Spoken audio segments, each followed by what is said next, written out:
ছাত্রলীগ প্রতিষ্ঠিত করতে পারে, যে অপর যে দলগুলি আছে সেকুলার রাজনীতি করে, হ্যাঁ, ধরেন বিএনপি আছে, কমিউনিস্ট পার্টি আছে, আরো অন্যান্য বাম দলগুলি আছে, তাদের সাথে ছাত্রলীগ, আগে তো আমরা দেখছি আমাদের ছাত্র জীবনে আমরা ছাত্রলীগ করার কারণে কোনোদিন ছাত্রদলের কারোর সাথে আমাদের সম্পর্কের অবনতি ঘটে নাই। আমাদের যা কিছু ঘটতো এটা রাজনীতির মাঠে, এবং দিন শেষে আমরা তো একই টেবিলে বসে চা খেতাম।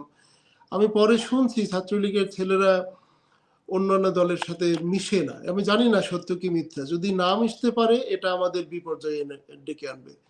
আমি বলবো ছাত্রলীগের ছেলেরা সব থেকে উদার মনের হবে, এবং তারা তাদের যারা প্রতিদ্বন্দ্বী তাদেরকে কখনোই অবহেলা করবে না কিংবা দূরে ঠেলে দিবে না, কাছেই টানবে। তারপরে মানুষ, এটা নির্বাচন, গণতন্ত্রের একটা দেশ, গণতন্ত্রের বিকাশ হচ্ছে, ভোট যাকে দিবে সেই যাবে ক্ষমতায়। কিন্তু আমার যেন পারস্পরিক শ্রদ্ধার জায়গাটা আমি নষ্ট না করি, শ্রদ্ধার জায়গা ধরে রাখুক। দেখেন বাহাদুর ব্যাপারীর এক্সাম্পল দিলাম, হ্যাঁ, আমি একটা উদাহরণ দিই। ঢাকা ইউনিভার্সিটি ডাকসুর ইলেকশনে ও তখন ওই শহীদুল্লাহ হল থেকে ইলেকশন করলো, সেখানে তার প্যানেলে তার ভোট হলো 1200-র উপরে, আর এই সেকেন্ড পজিশনে ছাত্রলীগ থেকে যারা দাঁড়াইছে তাদের ভোট কারো 250-র বেশি না, যতদূর আমার মনে পড়ে। তো এখান থেকে বুঝবেন যে অন্যদের সাথে যে মেশার প্রয়োজনীয়তা, হ্যাঁ, সেটা কতটা জরুরি। অন্যদের শ্রদ্ধাটা ধরে রাখা, আপনি শ্রদ্ধা তখনই পাবেন যখন অপরকে শ্রদ্ধা করবেন। মাল্টিকালচারালিজমের মূল জায়গায় এটা।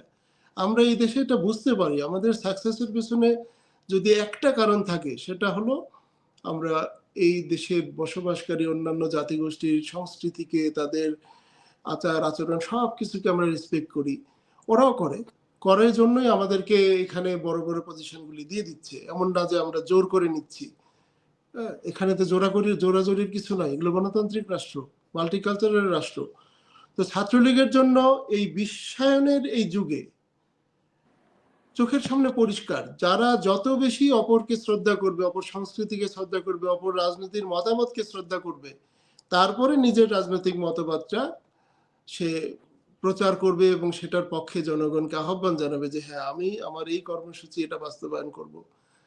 তো আমি কোনো সন্দেহ নাই, কোনো কারণই নাই ছাত্রলীগের ঘুরে না দাঁড়ানোর পক্ষে। কারণ বারবার ছাত্রলীগ যতবার ঘুরে দাঁড়াইছে, নাজমা আপা খুব ডিটেইল বললেন ইতিহাসটা। আমি এটা খুব টপ লেভেল থেকে যদি দেখি, ছাত্রলীগ যতবার ঘুরে দাঁড়াইছে, আপনারা খোঁজ নেবেন যে তারা অপর রাজনৈতিক দলগুলির সাথে, অপর ছাত্র সংগঠনগুলির সাথে সেই ভ্রাতৃত্বের সম্পর্কটা বজায় রাখছিল। এখনো যদি রাখে, আমি জানি না রাখে কিনা, রাখতে পারলে খুবই ভালো হবে এবং ছাত্রলীগ ঘুরে দাঁড়াবে, অবশ্যই ঘুরে দাঁড়াবে।